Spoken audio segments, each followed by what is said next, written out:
उम्मुल मोमिनीन सिद्दीक़ा कायनात रज़ी अल्लाह अन्हा फरमाती हैं रसूलुल्लाह सल्लल्लाहु अलैहि वसल्लम अपने घर के बिछौने पर नमाज पढ़ते होते थे, यानी वो हज़रत आयशा रज़ी अल्लाह अन्हा आपके और सजदे के दरमियान लेट जाती थी।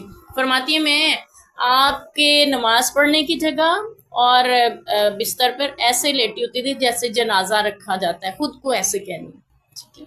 यानी आप नमाज पढ़ रहे हैं जिस तरफ रुख करके, उसी सिमत में सैयदा लेटी हुई है।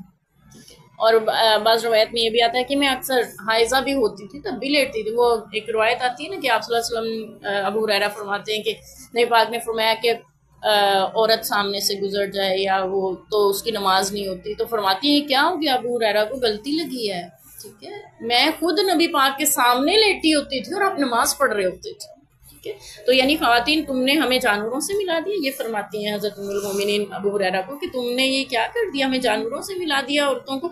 ऐसा नहीं है, मैं खुद लेटी हुई होती थी। तो यहाँ से ये भी पता चला कि अगर आपके सामने चारपाई पे कोई लेटा हुआ है और आप नमाज पढ़ रहे हैं, आपकी नमाज हो जाती है। हाँ, ये अलग बात है कि आपको खलल महसूस हो या अच्छा नहीं लग रहा हो तो आप साइड पे होके पढ़ सकते हैं, एक तरफ होके, या आप उसके पाए की सीध में जाके भी पढ़ सकते हैं, लेकिन नमाज हो जाती है, इसमें कोई भी ममानियत नहीं। और दूसरा ये पता चला कि बिछोने यानी बिस्तर पे भी नमाज पढ़ सकते हैं।